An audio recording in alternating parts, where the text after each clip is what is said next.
У нас выполняется, Митимир Шамильевич, большой объем работ. Академия наук Татарстана была создана в 1991 году по инициативе и поддержке Ментимира Шаймиева, и сегодня он приехал поздравить ученых с 30-летием.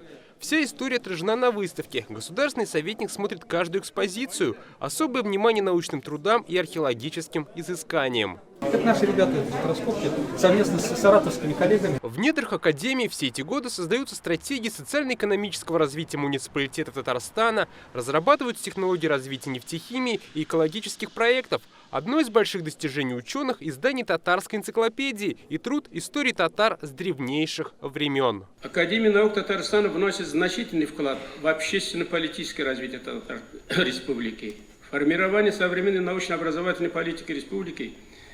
Кроме того, ее деятельность объединяет еще и татар, проживающих за пределами Татарстана. Скажем, к примеру, это научные экспедиции гуманитариев в места компактного проживания татар. Сейчас в состав Академии наук Республики входят научные институты и центры, охватывающие все сферы нашей жизни. Академия объединяет научные и творческие силы республики для усиления потенциала инновационных отраслей. Здесь развиваются приоритетные для республики направления татароведения, тюркологии и другие.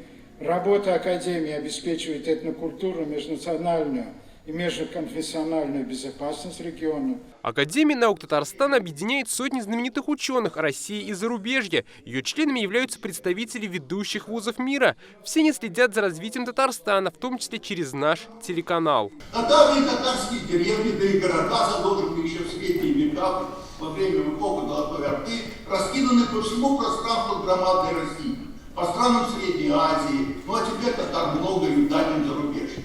Многие из этих людей, которые живут оторванной жизнью, очень интересуются жизнью республики, историей своего народа, волнуются за судьбу родного языка. Спасибо, что у республики есть ТРБ-планета.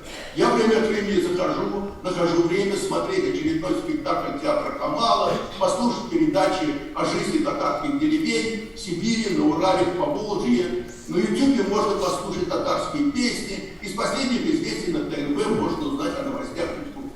Одно из ведущих направлений Академии – гуманитарное, как отметил Ментимир Шаймиев. Сейчас перед учеными стоят новые задачи и вызовы. Одно из них – развитие полилингвального образования и воспитание конкурентоспособного поколения татарстанцев. Я призываю, уважаемые наши ученые, включить плотнее в этот проект и организовать научные сопровождения педагогических процессов в новых школах. Сейчас, конечно, мы очень, безусловно, работаем нашим государственным университетом в этом плане, плотно работаем, и результаты уже видны, и в будущем сомнений у меня нет.